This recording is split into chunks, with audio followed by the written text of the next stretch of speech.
What's going on, guys? Welcome back to another video. So what I want to explain in today's video is there has been a huge blow dealt to Democrats, and this is actually going to change the entire infrastructure planning for Democrats and a little bit for Republicans. So this is actually, for some, this is actually considered good news. For others, this could actually delay possible infrastructure and stimulus. So I want to break down exactly what's happening. First, hopefully you guys are having an amazing Friday. Hopefully you guys have an incredible weekend as well. If you can, do me a favor, you got 1 second, hit that thumbs up button. It just helps out the video. But let's get into the update for today. First, the big blow that was dealt to Democrats' plans for months, okay, not four, but for the past few months, Democrats have believed that they have 2 more budget reconciliation votes that they can use. However, today, okay, and actually over the past couple of days, what we've been hearing is that there were rumors that Democrats are now getting a kind of a different story. According to a person from the Congressional Budget Office, the CBO, they state that this is not the case, that Democrats do not have 2 more budget reconciliations. They only have 1. After the person reviewed the documents and everything, they only have 1 more budget reconciliation. This is a problem. This is a huge problem for Democrats. This is also one of the reasons why the stimulus package, the $1.9 trillion stimulus package, the American Rescue Plan, this is why some said this should take a little while. This should not be rushed through because Democrats have to be careful. They have to be very precise as to how they get things pushed through just by the language, the letter of the law. So what we know right now is the CBO stated Democrats only have 1 more budget reconciliation this year. Well, President Biden wants to get everything done this year. He doesn't want to wait until 2022 because that is also when the midterm elections are. He doesn't want to wait for the election year. He wants to get things done this year. So right now, the problem is President Biden proposed 2 different plans. The actual infrastructure bill, the American Jobs Plan, and the American Families Plan, which is all mainly social infrastructure. Well, one of them was supposed to be for $2.25 trillion. The other one was supposed to be somewhere around 1.7 to 1.8. Well, what we know right now is President Biden lowered his offer from $2.25 trillion down to 1.7 and then dropped it again just the other day to $1 trillion. The social infrastructure, is still reportedly at $1.7 to $1.8 trillion. Here's the problem. Democrats only have 1 budget reconciliation, not 2. So this is one of the reasons why at this point, according to reports, President Biden and Democrats are doing everything they can to get a bipartisan bill done with Republicans so that then they can go and pass the social infrastructure bill. That's the problem. Well, here's something else that we know. Based on the conversations today between President Biden and Senator Shelley Moore Capito, what we know is the GOP was willing to increase their offer another $50 billion. They're going to go from $928 billion up to $978 billion. However, President Biden rejected that offer today. Now, what I can tell you is that President Biden stated that, and I quote, "The current offer did not meet the objectives to grow the economy, tackle the climate crisis, and create new jobs." That was a statement from White House Press Secretary Jen Psaki. Now, the reports also indicate that the 2 sides are going to be, they're fairly far apart, but they're going to continue their discussions. They will meet again on Monday. On Monday, first, the lawmakers will be back in Washington. They'll be back on Capitol Hill. And also, President Biden will be back in Washington. He's currently at his beach house in Delaware, celebrating his wife's, I believe, 70th birthday. So, it's a big milestone for her. And so right now, what I can tell you is that, again, remember Monday, and I stated this probably Monday or Tuesday of this week, is that the transportation secretary, he sent Buttigieg, he stated that he wants to see this negotiation wrapped up by Monday so that on Wednesday of next week, they can start their committee meeting. They can start the committee. So we'll see what happens there.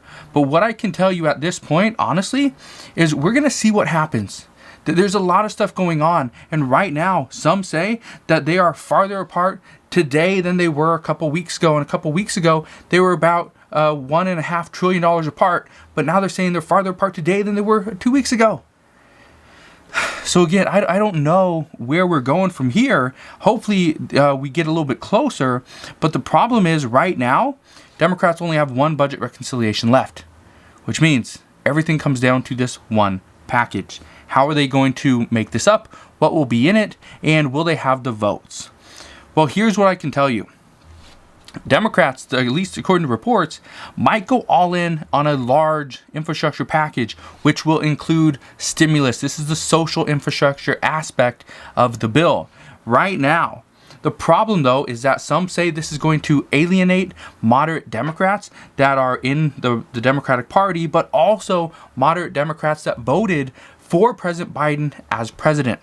This is going to create a whole nother issue, is if President Biden alienates this group of people, will that play a part into who gets elected in 2022? Because right now what we know is President Biden, the House and the Senate, okay, they cannot afford to lose seats.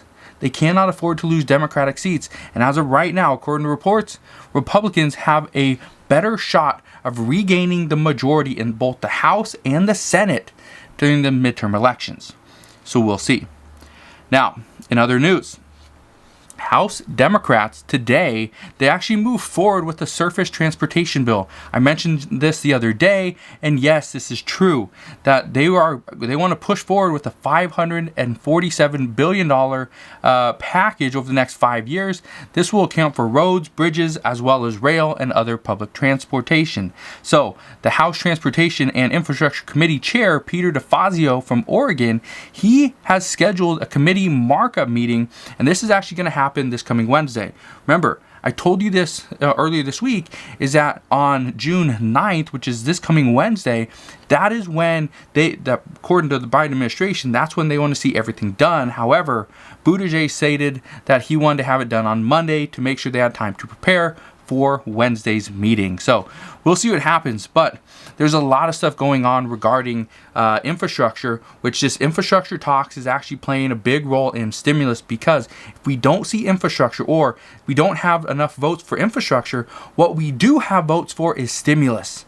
We do have votes for stimulus. So if we can do a stimulus package through a budget reconciliation, at least that way it will introduce more money back into the economy. Hopefully it will create more jobs. It's not going to do as much long term as an infrastructure package would, but at least it's giving back to the American people. They can get back on their feet, and hopefully the American people can make it where the infrastructure package will happen at some point.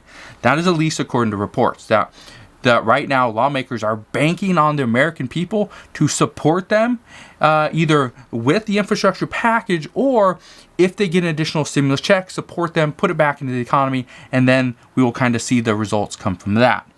So again, there's a lot of talks, there's a lot of speculation, there's a lot of ideas being floated around, but what I can tell you right now is we are just waiting for lawmakers to come back to Washington and hopefully get something done. Now, the other day, we heard from former President Donald Trump, and he said that President Biden should demand that China pays $10 trillion for what they have done to the economy. This would more than pay for the economic losses that the United States has incurred. It would pay for the stimulus that we have had to pass over the past year, which is putting the United States into a deeper deficit. And it could also help pay for additional stimulus as we move forward in order to get the American people back on their feet. Now, will this happen? There's a chance. Okay, there's honestly a chance we could see President Biden and the Biden administration try to force China into paying, I don't know about $10 trillion, but could they ask for, $2, $4, maybe $5 trillion in some type of fund? Should they ask for that? Possibly. And what we're hearing is that if investigations uncover more evidence that China manufactured and tried to cover all this up, then yes, this could happen. But will this happen soon enough? Probably not. The investigations will most likely take a long time to really uncover all the truth. But speaking of former President Donald Trump, today Facebook announced just a little while ago that they have suspended Donald Trump on both Facebook and Instagram until 2023. They state that they will reevaluate the risk associated with him and his accounts at that time. Now, former President Donald Trump did say this is an insult to him and all the people that voted for him, but I don't think this is going to change Facebook's decision. Now, something else that has been discussed lately, but has not gotten a lot of attention for a bill at least, is regarding Social Security. I want to bring this up because what we are hearing is that many lawmakers are demanding President Biden fulfill his campaign promises, yet nobody is really putting together bills on this. We're not seeing, and we hear talks all the time regarding student loan forgiveness. But as far as Social Security and the $200 boost, we're not getting a lot of talks on that. So that's a big issue that we're facing at this time. Now, I reported about a month ago that the reason for this was because Social Security couldn't be reworked through a budget reconciliation. However, according to more recent reports in the past week, some are saying that it can be done by going through it at a roundabout way. But what we know is that currently, there's a chance we see a boost in Social Security if Democrats only have one budget reconciliation left. They would put the Social Security boost in the social infrastructure package and pass it with their one budget reconciliation. The problem is everything is now coming down to this one budget reconciliation. Remember when I said just a minute ago that right now President Biden has to be careful because if he alienates the moderate Democrats both in his party, both in Congress, and the voters, this could be a disaster according to multiple experts. So I don't know how, just off the top of my head, I don't know how they could really go about this without alienating the moderate Democrats. Hopefully there's not enough of them to push him one way or the other. But again, we don't know. We just don't know at this time. But what I can tell you is that progressives are very upset. Progressives are extremely upset that President Biden keeps lowering his offer to cater more towards Republicans when President Biden is a Democrat, but he's a moderate Democrat. And the reason why his goal was when he was elected president was to try to unite the country, try to unite Congress, and pass bills that the majority of Congress wanted, a bipartisan bill. So because of this, because of these talks and these decreases in the infrastructure package, many progressives at this time say they will not vote in favor of any bill that's put in front of them. The House, as of right now, doesn't have the votes to get a bill passed unless you get the majority of Republican voters. But reports indicate that by throwing in something for Social Security, student loan forgiveness, Medicare, or even child care, then and only then will Democrats vote for a bill that is mostly Republican. But this also brings in the question, okay, well, if you bring in some type of expansion to Medicare or a Social Security boost, will Republicans even go for this? Some say no. So what I can tell you right now, as negotiations start to wind down, we're still in the very beginning and initial phases, but as they start to wind down, what I can tell you is it's looking more and more likely that this infrastructure package is going to drag on for a while longer. Now, this could mean additional stimulus checks might have to wait. This could mean that they have a better chance of passing and being included into the next bill because, like I stated, if we see this get pushed into September, there is a higher likelihood that stimulus checks and extension of unemployment benefits and other things as well will most likely be thrown in because, according to experts, they are saying the American people would most likely have a tougher time come the end of August and September. So again, it's not great news for the fall, but as of right now, this is what we know. So just want to thank you guys for watching. Hopefully this update kind of filled you in on exactly what is going on through Congress and through the U.S. government at this time. Again, Congress is on recess. They will come back on Monday. So if you have any questions whatsoever, please ask your questions down in the comment section below. Just want to thank you guys for watching. Have a wonderful rest of your Friday and have an incredible weekend. Consider subscribing, and I'll see you guys on the next one.